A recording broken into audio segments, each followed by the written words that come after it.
Good afternoon, everyone, and welcome to Real Talk with Brian Poduska. I'm Lyndon Wilson, filling in for Brian today. I am the creator of The Difference. The Difference is it started as a radio show almost 2 years ago. And our purpose back then, objective, was to help small business owners be more visible, help them with their branding, help them with connecting with the consumers and the communities that they know, like, and love. And when COVID happened, we kind of had to pivot like everybody else. I use that word now that everybody uses, is pivot. And so we created a media company to help small business owners create their shows and connect with the people within those communities. So one of the things that the Difference does for small business owners and entrepreneurs, it helps you be seen, be heard, and be remembered. And so today I've got a couple of co-hosts with me, Kerri Cook, I'm going to bring her on in a second, and Nathan Smith. And they've got a couple of guests. This is going to be a great show, so I hope that you tune in. Before we get to them, I want to pop up something real quick. Most of you know if you've been watching before, but we are doing a giveaway. Now, this giveaway will be sometime in August when we do the happy hour for the Real Talk show. But the way that you enter for that happy hour is all you have to do is in the comments, YouTube or Facebook, just comment #RealTalk. And we have a auto name generator. It's going to pop up, and then we're going to select a winner today, and that winner will then be in the drawing when we have the happy hour. So 7-night resort getaway for up to 4 guests. That can be 2 children or 2 other adults. This is not a timeshare. It is no presentations or anything like that. There is no tricks, no gimmicks. The winner will be responsible for their own taxes and a processing fee, usually less than $50. So wanted to share that with you today. So now let's bring on Nathan and let's bring on Kerri. And in the background, we already have Nathan's guest, so there's no surprise there. So how you guys doing, and ladies? Doing great. Me. I'm doing all right. Awesome. Thank you. Good deal. Good deal. Well, Kerri, we're going to let you go first, and then we'll let you you bring in your guests for today. But tell everybody, Kerri, a little bit about who you are, about Cavalier Realty. And then go ahead and introduce your guest for today. Okay, well, clearly I'm a real estate agent out of the Keller Williams Allen office. I like to focus kind of Melissa North, but I go all over. And my husband and I have a roofing company as well. He'll be on next week. You guys need to tune in for that. That was good. I like that. That was good. All right. So who do we have coming on as your guest today, Kerri? I have the mayor of Van Alystyne, Mayor Jim. All right, let's bring him in. Hello, Jim. Good afternoon. Thanks for having me. Thanks for joining us. I'm looking forward to that. Nathan, tell us about your buddy Blake. Well, how much time do we have? We've been friends for about 30 years now. We're same industry, kind of working together. And Blake is probably the most. He probably wants me to say he's very athletic, but I'm gonna spare all those details and say he's probably one of the most passionate people that I know, which is good. Working with people, inspiring people, and in all different areas of life. So we actually work really well together, and why when we think about the difference and the impacts that we want to make with businesses and the community, that's just right up his alley. So I feel like a great person to have on today with us. Awesome. And we are going to be talking about things that make the difference today. And I'm happy and excited to have the mayor of Van Alystyne on with us. And Mayor Jim, we talked a little bit before the show about, our communities and what they're doing for our neighbors and the businesses that come in and how they're impacting. So I want you to introduce yourself to everybody. Tell everybody a little bit about who you are.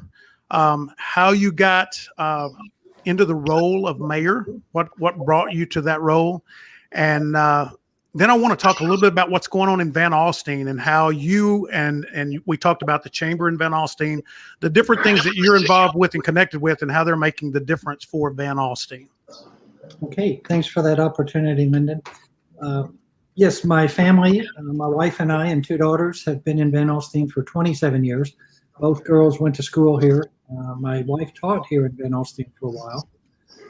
Before becoming mayor about a year ago, I served on the Van Alystyne School Board for 7 years and was also on the Van Alystyne Chamber uh, Planning and Zoning Commission for a number of years as well. So I had some experience with that side of city government. Our previous mayor relocated. He and his wife moved to Sherman, and the city council asked me if I would step into that job last June 2020. It was the middle of COVID.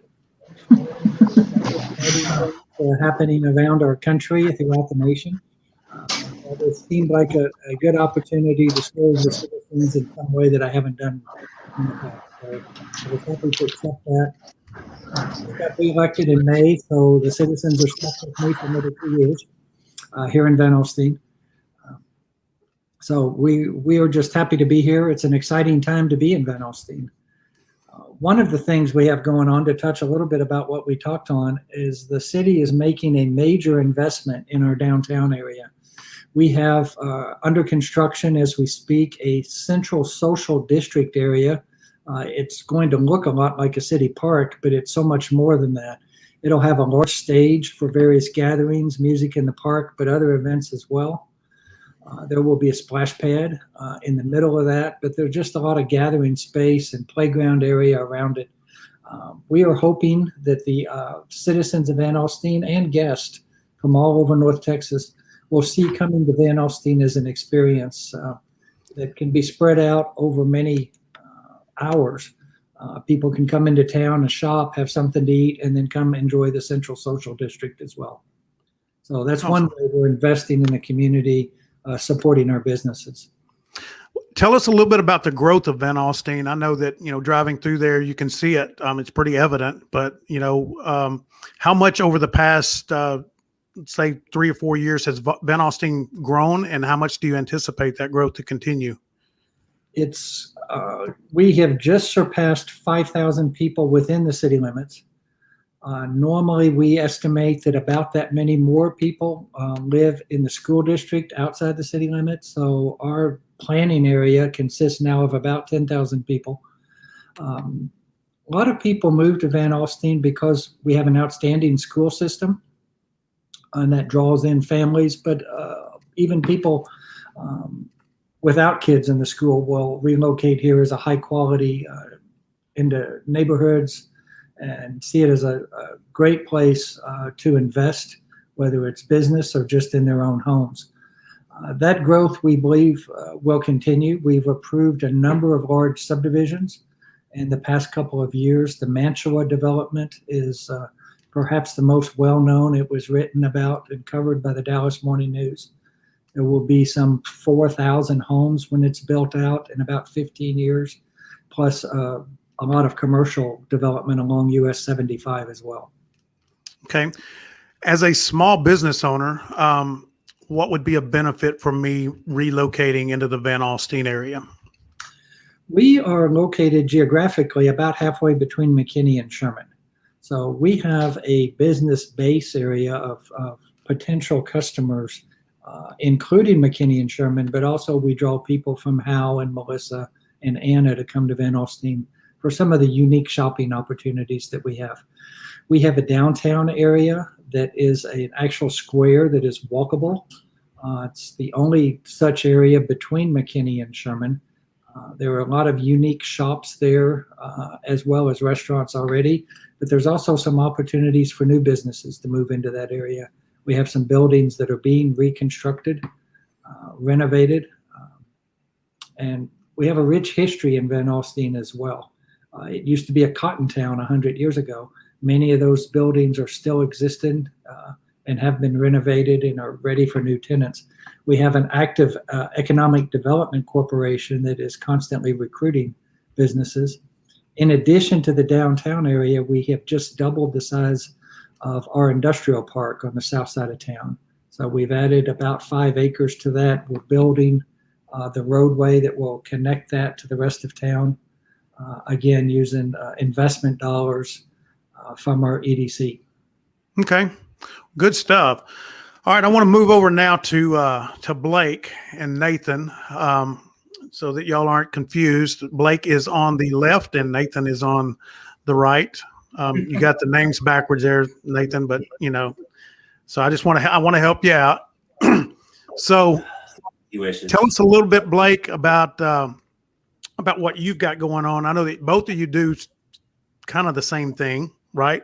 Started off as a team, and you guys have grown and really starting to see some acceleration in what you're doing.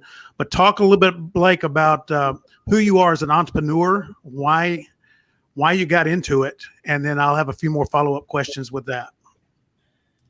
Yeah, absolutely. So, I've always had an entrepreneurial spirit. I wasn't exactly sure what I was going to do with it. So I played, grew up playing football, played for a while, played arena ball, and now became a fireman in Dallas after that. My wife was a school teacher. So we really enjoyed, investing in young people, having an impact on them. But we weren't real happy with the quality time we had, living paycheck to paycheck, things like that. And so we started looking for more and looking for ways to open up our own business. And so never really saw ourselves in finance before this. And so, but a couple of years ago, I ran into a guy that ran his own financial agency. He actually, I still actually coach high school football part-time, as you know. He used to be a basketball coach. He was from East Texas, and he kind of showed me what he did. He was like, man, just hear me out. This is like simple financial education. These are things that, we could have learned in high school. Honestly, I always say, I took calculus my senior year in high school. I don't know what the crap that is to this day. I never used it a day in my life, but I use money every single day, and no one ever taught me about that. And so when he showed me how simple these things were and how valuable they were at the same time, like the cross point of simplicity and value, it really made a big impact on me. I was like, man, this is stuff I can start applying to my own life. And I heard him out. He had my ear, and I went on a training appointment with him, and I saw him take somebody. They're going to be in debt for 30 years. He got him out of debt 23 years sooner, saved him like $120,000 in interest. He took him from having like $160,000 saved up for retirement to $2.5 million. And he was in a pretty, not a very good spot in terms of his income protection, his life insurance. I saw him help him out tremendously there. And so I walked out there. I was like, man, we just saved this guy's financial life. We just like completely changed the course of his family's financial future. Not by like some super salesy pitch or something like that, just by simple education. You don't have to sell 2 + 2 = 4. You just educate somebody on the truth, and you apply that to their life, and you can make a huge impact. And so that made a huge impact on me, and I knew it was something I could be proud of. But after that, Austin, he's like, man, I can teach you how to open up your own agency here. And so I came on board 12 months after that. We opened up our own office, and I just love that the way we operate. I'm now able to, bring on agents. A large part of my focus now is add new agents to our team. And the cool thing about it is I can give them the same opportunity that I was afforded, right? If they're interested in being an entrepreneur and learning how to open up their own agency, I love helping them with that. And so it's two things, it's a cross one. I'm passionate about helping somebody with financial, and really it's all financial independence, right? If it's a client, I'm going to help make them a game plan for their financial independence. But if it's an agent, I'm going to do the same thing, and I'm going to invest in them. And it's really cool that now I just get to invest in their life, in general, further than business. It's about their kids, and learn about their families, and, what makes them tick, and what their dreams are and their hopes. And the more I invest in their life, the better quality of life I have for me and my family. It's just a great way overall to not just do business, but to live your life. And so it's become something that I'm really passionate about. So let's talk a little bit now about being an entrepreneur. Both of you have taken that big step. Nathan, you have, you've worked, I guess, in the corporate world. Blake, you have been a fireman, football coach. And so being an entrepreneur, there can be kind of a culture shock, right? Would you agree with that? When you first become your own boss, a lot of us leave where we are because we don't like the micromanagement or whatever it is, and then we can become our own boss and realize we have to be our own micromanager to a certain extent.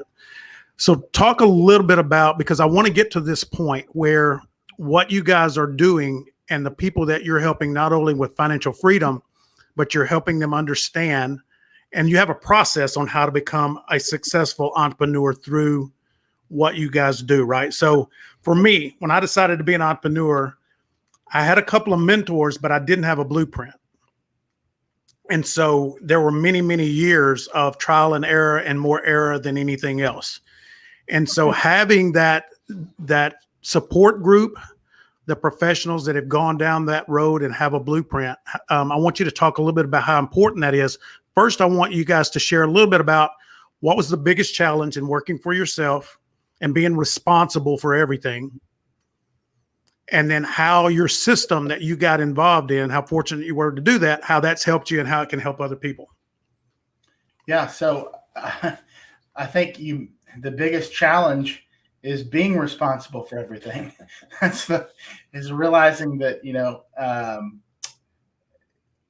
the things that you didn't like from being in the corporate world are things that are important in your own business. And you have to, like you talked about, you have to become that for yourself, but for your people, do it in a way that is not the monotony and the thumb on your, thumb on you kind of feeling that I got specifically from corporate America. It's being, like Blake talked about, the system that we use with our agents and our team is more about building relationships. And I know that can sound very cliche, but if you do it right, it works wonders, because people, from a client standpoint, or a business standpoint, or a agent standpoint, people want to be around, involved, do business, talk to people that they like and they have a relationship with, and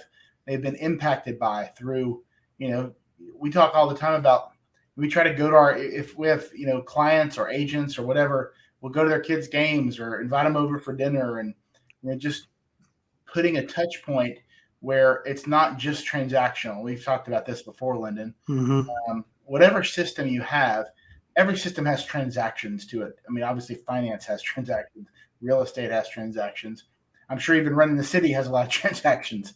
But at the end of the day, if all people feel is transactionized, was the word I just made up, you're going to limit your reach and your effectiveness no matter what you're doing. And so what I like about, we're separate offices, but separate agencies, but we office out of the same building. But I just, culture is a big thing that's important to us. And again, that's another buzzword, but if you do it right, if you're attractive to your people, and again, it's not just, another thing that you got to do, but it's something people want to be a part of, an environment people want to be a part of. Well, that goes for businesses that you want to interact with, which is a big part of what we're doing here with The Difference. But clients, people that work with you, whether they're, real estate agents, financial agents, employees, whatever that relationship is, city council members, that's always a big, crazy interaction there. But when you do that, when you have that environment, you'd be amazed at what you can get accomplished. And also just the people, the core of your people that continue to grow, because people are attracted to who you are and what you're about, not just what you do as a business. Does that make sense? Right. Yeah, it does make sense. And Mayor, we talked a little bit about that before, and I want to get to this in a second, and I'm going to bring Kerri on first to talk about that. When Nathan, when you're talking about relationships, and we talk about being relational versus transactional, and I thought that this was going to be unique today because we've got two entrepreneurs, and then we have a mayor. And Mayor Jim, you and I were talking about how it's the same principles, right? It's just basic humanity of how we treat people and how we build those relationships. In order to get elected into office, people have to know you, like you, and trust you, right? And anything beyond that or away from that, minus that, is basically just faith. All right. So and Kerri, we can talk about that. As a real estate agent, if people don't know you, like you, and trust you, then you're asking them to put faith into you that you can handle that transaction, and that's okay. There's nothing wrong with that. That's sometimes how you build the know, like, and trust relationship. But I want to be able to talk to you, all of you, because you have a unique perspective. Kerri, you've got the real estate perspective. Nathan and Blake have the financial services and the entrepreneur perspective, and Mayor Jim has this unique perspective. And one of the things that I'm hoping we can accomplish today is to show people that are listening how it's pretty simple. The know, like, and trust factor it's what makes the difference basically in all of our relationships, no matter what we're doing and what business that we are conducting. So Kerri, I want to go with you first. I want to talk about how important the know, like, and trust factor is and why you think that's important, and why the people watching out there, why they would want to get to know you, how they're going to like you, and then be able to trust you as well. Sorry, I had to unmute myself. Well, obviously, everybody knows a realtor, probably 5 or 10 realtors.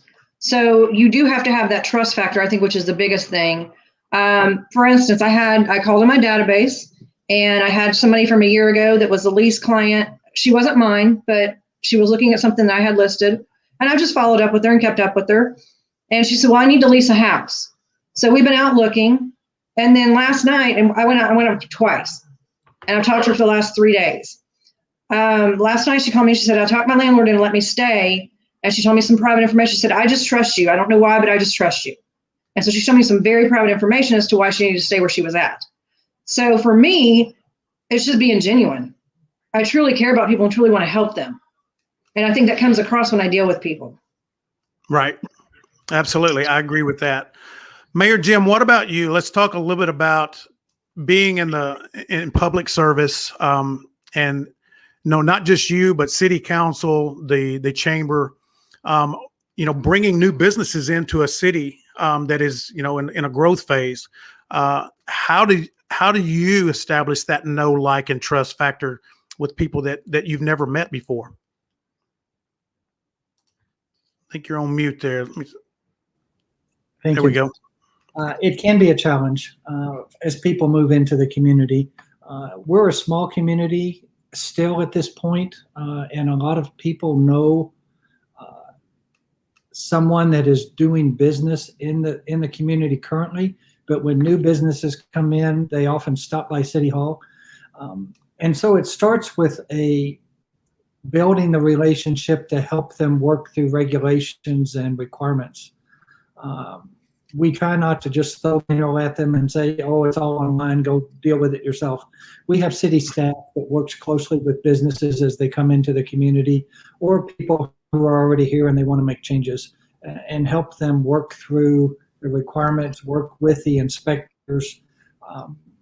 And there's some hand holding that goes on there, but it's just basically guidance to let them know that we're on their side. We're glad they're interested in Van Alystyne.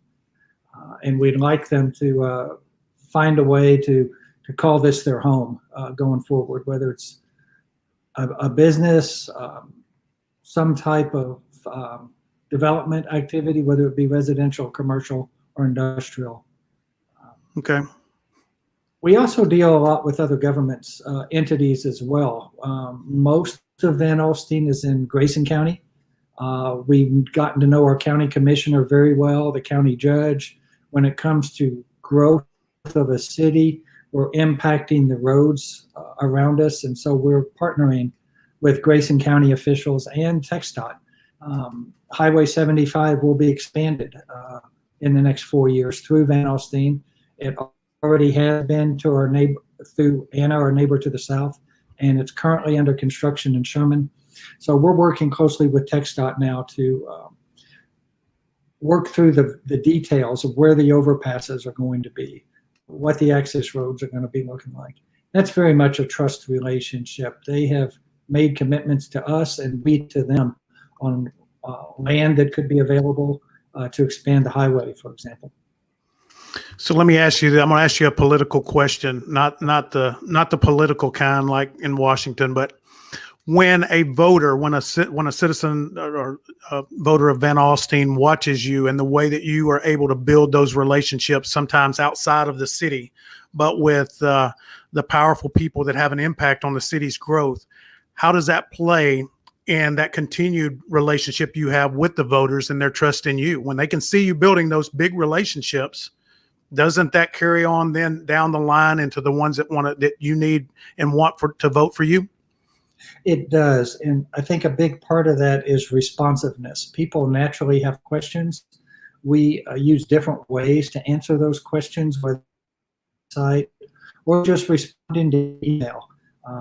Fortunately, we've been able to open up our city council meetings for the past 6 months, and our citizens can come and ask questions directly at the council meetings as well. We have people at City Hall answering phones and routing those phone calls to the city manager or to the department heads, whether it's public works or library. And it's a matter of getting people answers. A lot of people, most people, have mixed feelings about change. Even if they see things they like coming to the community, there is always concerns, additional traffic in the area, property values that are going up. That can be good, it can be bad, but there's a lot of questions around those type of things. And they may not always like the answers we give them, but we try to give them an answer in a timely fashion.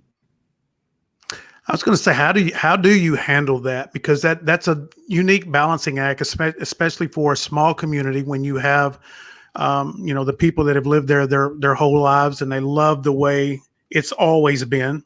But now, progress and growth, how are you able to help them see the benefit of the growth and progress that helps Van Alystyne continue to compete with all the communities around them?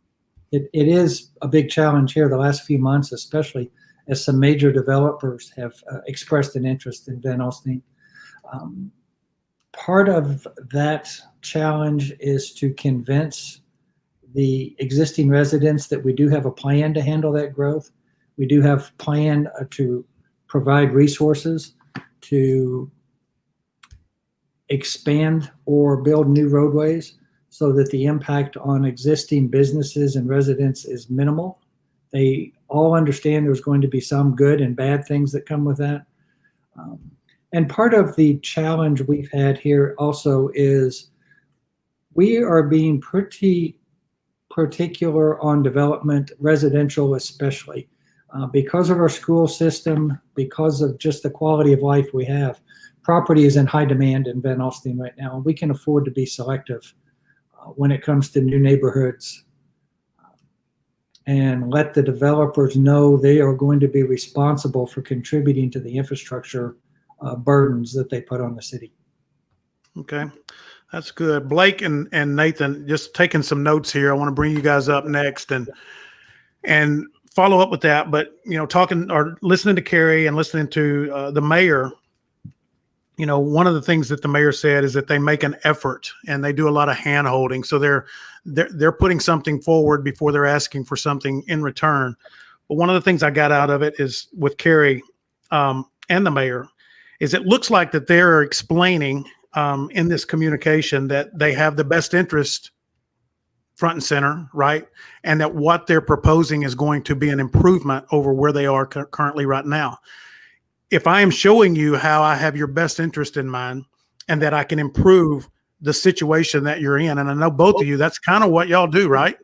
You've got the best interest and you're going to improve where they are. How impactful is that on building the know, like, and trust? Well, I mean, it's huge for one, because I think how we operate, whether we're growing our agency base or our client base, is making sure that people feel that we are giving first to them. And I want people to be successful right off the bat. I want people, if they're working with us, to make money. Obviously, we're all in business to make money, but I want them to feel seen and heard and cared for. And I think that applies, that carries over obviously from a client standpoint. But again, it just goes back to what I was talking about earlier, where when you invest, like the mayor was talking about, when you invest in people's concerns, when you're in business you're in business for yourself, as our agents are and we are, you have a lot of challenges, you have a lot of ups and downs, you have a lot of sacrifices that you have to make as a family when you're building something substantial. I know realtors face the same challenges when they're first starting out, and probably for a serious period of time. And being there with those ups and downs and those valleys that people go through, just not only in our business but in anything. I mean, if you guys remember the movie The Founder, with the history of McDonald's, when he talks about, when Ray Kroc takes this very good fast food system out of California and franchises it out, everybody thinks it's the dumbest thing ever. They thought they thought franchises were scams, which is really funny. It's always like the new innovative thing is the scam until they realize it's not. But he kept fighting, and he kept realizing that he had something there. And now all of a sudden, people started to see the results of what they were doing, and people started investing in these McDonald's. And obviously now the history is told. Well, people need to see what we're doing, and we're willing to invest in them, and to show them, to lead them to greener pastures. When you're talking about whether it be a client, getting them out of the rat race in a sense, living paycheck to paycheck, or even more so, people that come and work with us as agents and open up their own offices and agencies. And it is. I mean, you can talk about it forever. I mean, Blake, do you have anything to add to that in terms of? I mean, you just can't get past the value of relationships. We literally had a talk this morning about, finding ways to have more touch points with our people because it's so valuable. No, absolutely. I mean, when you say know, like, and trust, it makes me laugh because I'm like, I don't know, once people know me, I don't know how much they're going to like me all the time. But that's so true. But they will trust you, though. That's a good thing. But I think, to know you, if you're passionate about what you do, like we are, it's very easy to be. We're very upfront, very genuine, very honest. There's nothing to hide, right? It's easy to be well known, if you're kind of having to sell something that you're not really all that proud of and stuff like that. People really aren't going to know you that well because it's kind of a front you're putting up. And so I love that we can be completely transparent and be completely known, and they're going to know. I joke about the no like thing, but somebody's going to know where I stand. There's some things that I'm passionate about, and even specifically just talking about the financial industry. They're going to know what I believe about that, and numbers are on my side about that, and I'm going to show them the numbers and educate them about those kinds of things, and they're going to know that I'm there to fight for them. And if they know that, they're probably going to like that, right? Maybe even if I come off as crass or something like that, if they know that I'm there fighting on their side to improve their situation, I'm passionate about that, then that's going to build their trust too. You got to earn somebody's trust. You got to win it. You got to build it. And when they know that you are genuinely fighting for them, then that's going to start to build that, because most people don't, right? We live in a pretty selfish world. And so if they realize that, like, oh, wow, they're actually doing this because it benefits, they're trying to benefit me. They're not necessarily just focused on their own pocket. That makes a big impression on people. So absolutely. I think if you can show them that, not as anyone can say it. And a lot of people say the same things up front, so words are not always that valuable sometimes, because, a scam artist can say the same thing that somebody that's genuine can. And so you really got to show them. You got to prove it to them with your actions and your interaction, just showing you, and like we talk a lot about, whether they're a client or an agent. My agents, I want them to know that, I'd go to hell and back for them. I want them to know that I care about them and want to invest in their life. And so, a lot of the stuff I still, obviously Lyndon, coaching background, football background, relate a lot to kind of stuff to that. And so, it makes a big difference if the person that you're lining up with has got your back. Right. So when somebody knows that you have their back, then I think that's big for the know, like, and trust factor. Absolutely. And you used the word genuine several times, and that's what Kerri said. And I do think that's what we show, is we have a genuine love to get to the end result, not just the transaction, not just the commission part or whatever that may be. And you can't, if I'm going to hire somebody, and they're upfront with me that, there's going to be challenges along the way, no matter what it is that we're doing. And I know that they're going to be in that fight with me until the very end. That's that's the trust factor right there. Amen. I can know you, I can like you, but I may not trust you if I don't believe you've got my back. But that genuine sincerity that comes through with that, I mean, same thing with being elected, I would assume, Mayor, is that, the people in the city of Van Alystyne have got to believe you're going to fight for their best interests. That's what gets you elected. And, it's so amazing to me how simple this all really is if we break it down into the things that make the difference. But I know you two have heard me talk about the care factor before, right? The CARE, communicate, be accessible, be reliable, and be engaged. I think that if we're doing those things, we can show people just how much they mean to us. And what's the old saying? Nobody cares how much you know until they know how much you care. Yeah. That's what we have to do in order to establish the know, like, and trust factor. All right, let's switch gears a little bit now. I want to get back to a little bit more of the fun side, and I kind of threw this out before, and I didn't want to throw Kerri off. So I'm going to ask each one of you. I'm going to do something different here. I'm going to find out. I'm going to go around one at a time, and I'm going to start with Kerri. I want Kerri to share something we all need to know about you as a person and business professional. Why you make me go first just because I'm a girl? You are a lady, and I am a gentleman, and that's the only reason.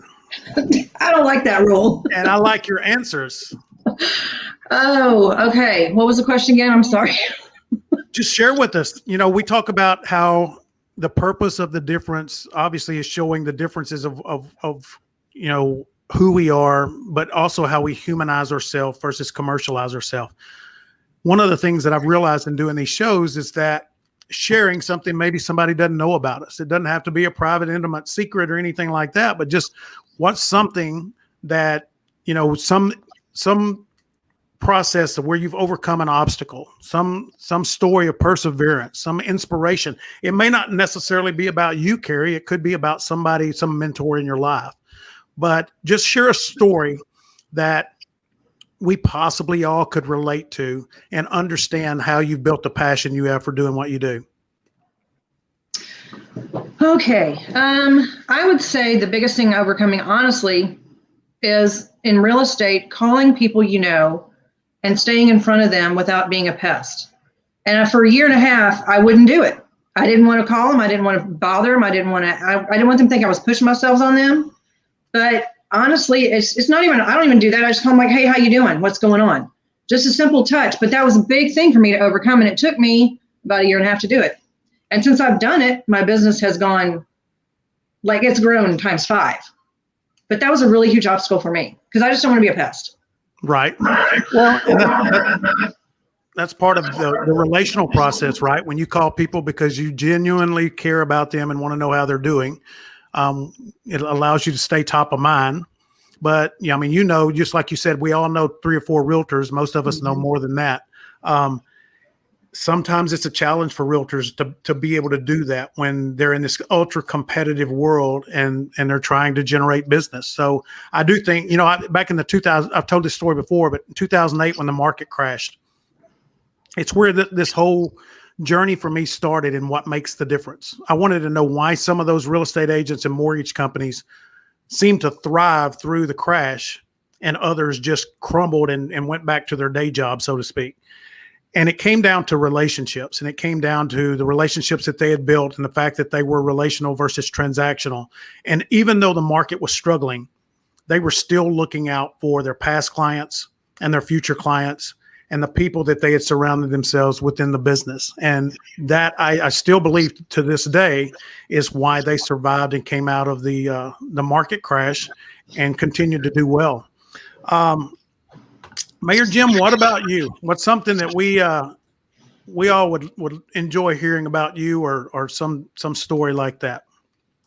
So for the past 37 years, I was an engineer working at Texas Instruments first and then Raytheon down in McKinney for most of that time. I'm not sure how good of an engineer I was. I had successes and some challenges, but I moved into management because I just enjoyed working with people and helping people solve issues and challenge themselves and grow as individuals. I wasn't sure how well that would translate into public service, but I found that it has, not only with city staff, but actually with people who are looking to move to Van Alystyne. I'm not the kind of person that likes to say no very often. And what I found when I was a manager is there are different and better ways of saying either yes or no. And that can be either that's not a good fit right now, or I have another opportunity that may be a better fit for you. And we have that kind of discussions with developers from time to time, where they're looking at a particular piece of property.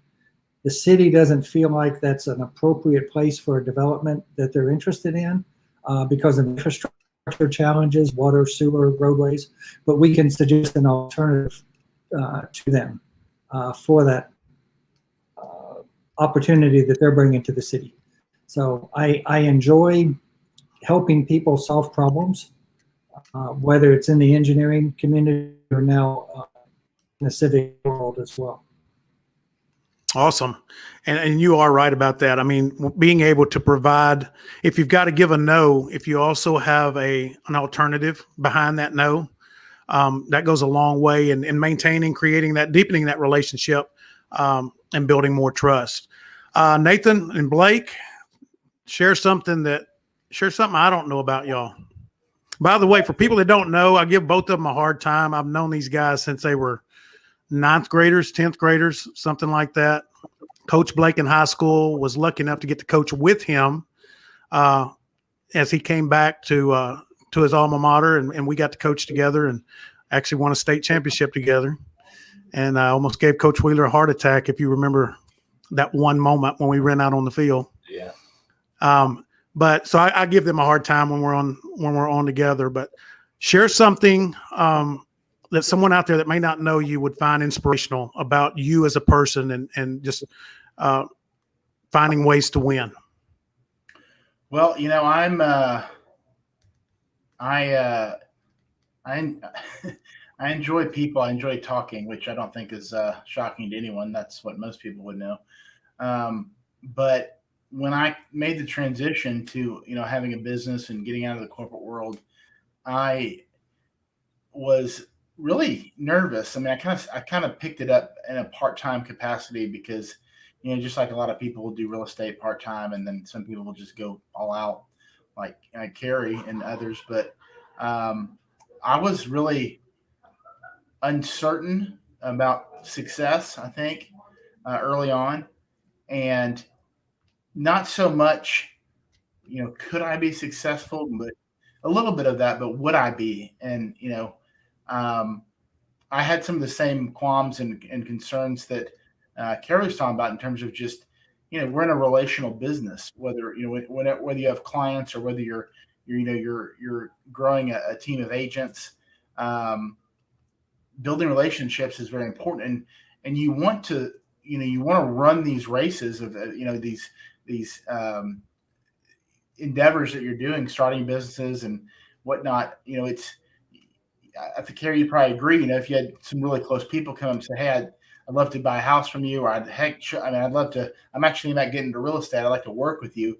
We'd be excited about that because there's a certain camaraderie and even continuity of thinking with people that you have a relationship with.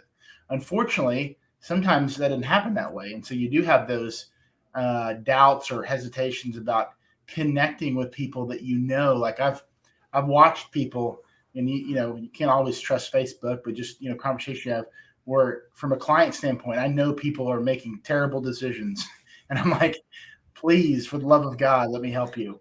You just you feel like you should have the relational clout to be able to speak in that situation, but it's a whole different type of trust than just the friendship that you've had over the years. Right. Finances can be a very intimate thing, and obviously buying a house is a very big thing. Politics is obviously a very messy thing. So all these different avenues of having to deal with people, and you start wondering, you have the potential to question yourself. Am I doing the right thing? Is this what I should be doing? But the more I've stuck to, what Blake was talking about, knowing the numbers, knowing what's right, seeing, so many people be successful, starting their own businesses in whatever field it is, that I'm doing the right thing. So the thing I didn't, just to kind of make a long story short, it's just finding that confidence in that, what we are doing is life changing in many capacities, but that I am fully capable of doing it, and being successful and using my. I've been told that I have a very unique skill set in terms of relating to people, and just kind of the way I think is not normal. I don't know if that's good or bad, but apparently it's an asset. Who knows? But just kind of finding my footing. I think that's something that a lot of business owners, entrepreneurs kind of have to go through. And so, getting through that point where you go from kind of awkward, like, what am I doing? You're learning an industry, to now, I am as passionate as I could ever be. I am 100% in tune with what we're doing, why we're doing it. Could talk to anybody about anything, and I don't really care about something, because I know. I mean, obviously, Kerri talking about being annoying. You never want to try to be annoying to somebody, but when you have facts and correctness and a passion for doing good for people on your side, then it's a risk you're willing to take, because you know that your goals are what's in the best for the people that you're talking to. Right. Well, your whole segment there. I hope that wasn't what you were. Yeah. Sorry, Blake, we're out of time. That's all we have, guys. Thanks for coming on. Fantastic. We got it later. Go ahead, Blake. Yeah, I guess it plays off that a little bit. So I don't really know anything that you don't know about me, Lyndon, but so you do know this. I was a sophomore in high school, and I was about 5'9", 120, 125 pounds. And my dream was to play in the NFL still.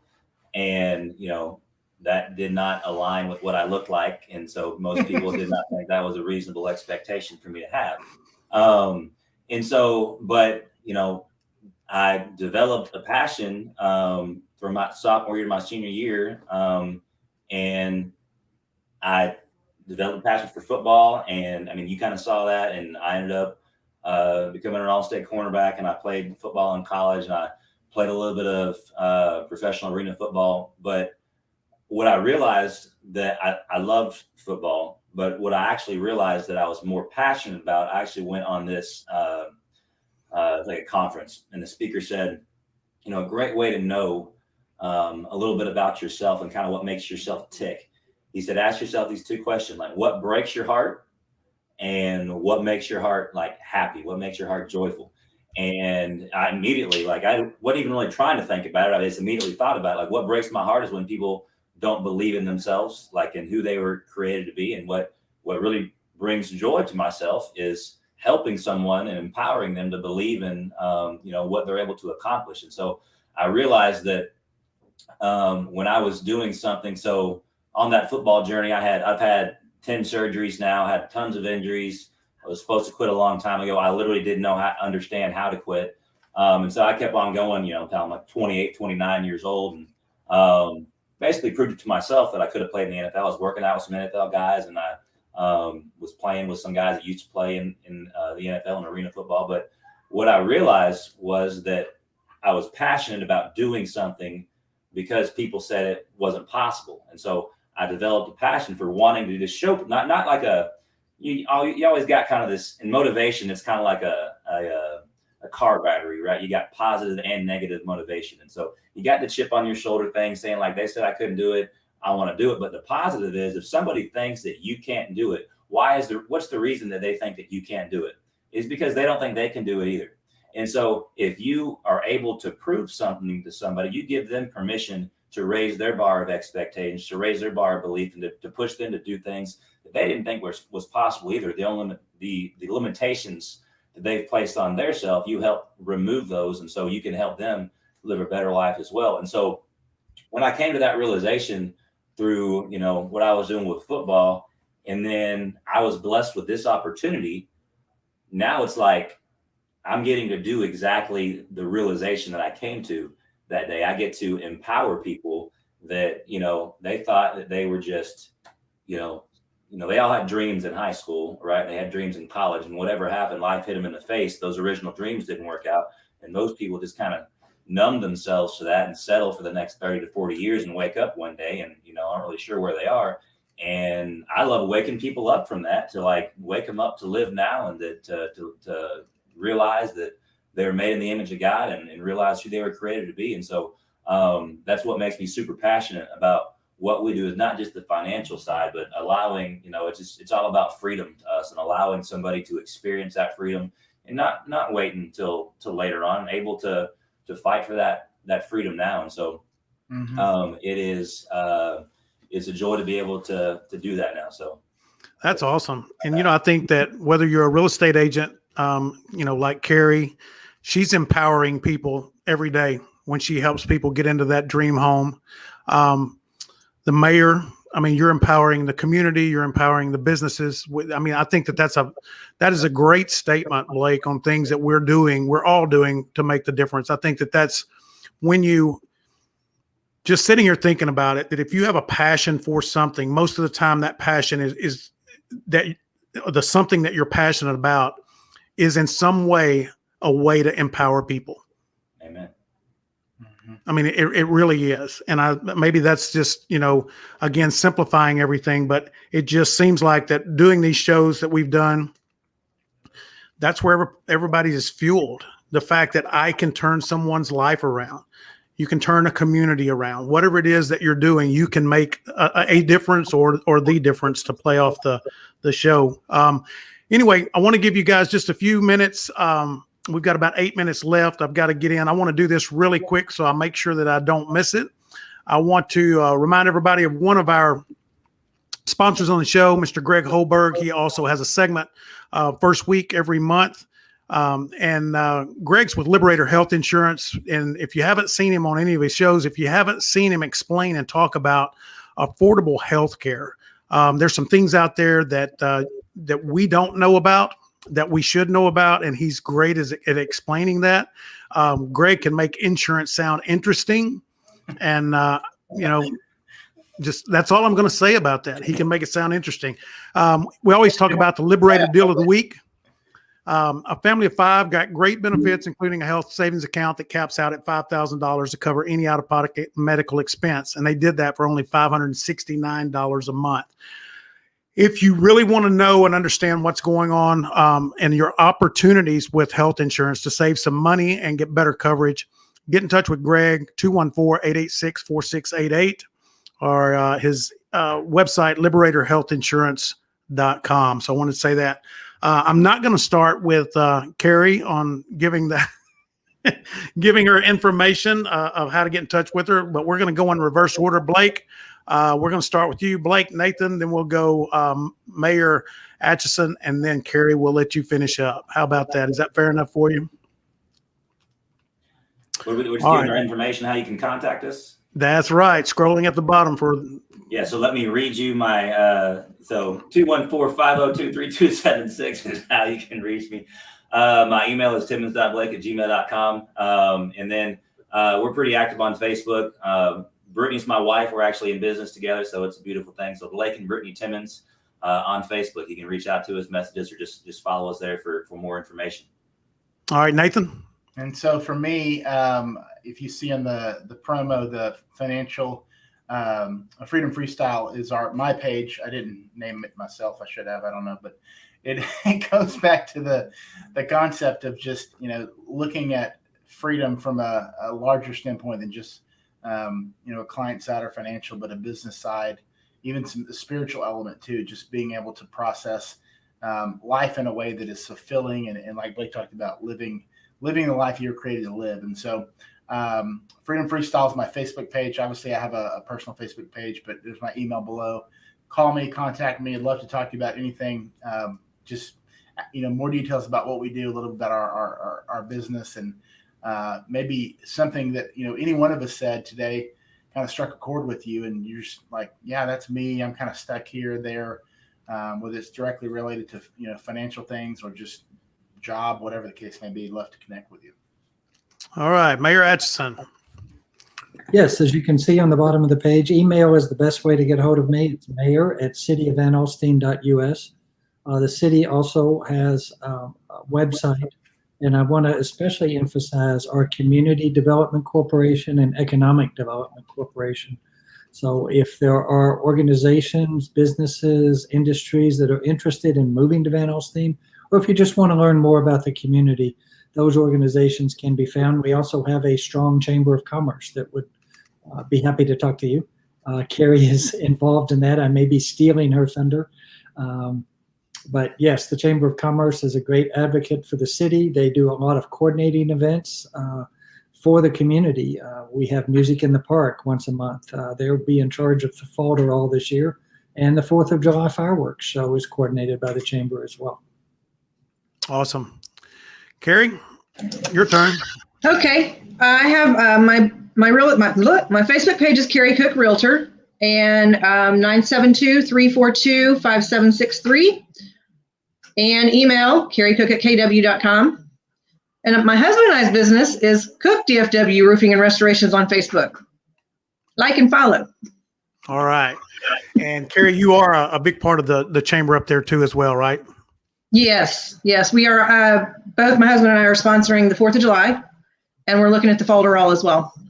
Okay. All right. Well, I want to thank Blake for being on. Mayor, I want to thank you. It was great and pleasure meeting you. And Kerri and Nathan, thank you for having such great guests. Brian Poduska will be back next week, and he was actually on the road again today, unfortunately, and so I had to do the fill-in for him. But I want to thank everybody for tuning in. Unfortunately, we did not have any in our drawing today, so we will carry that over to next week. And want to remember to tune in 2 o'clock on Thursdays to Real Talk with Brian Poduska. 2 new co-hosts next week and 2 new guests, and we'll see you guys next week. Thanks. Thank you. Bye, everybody.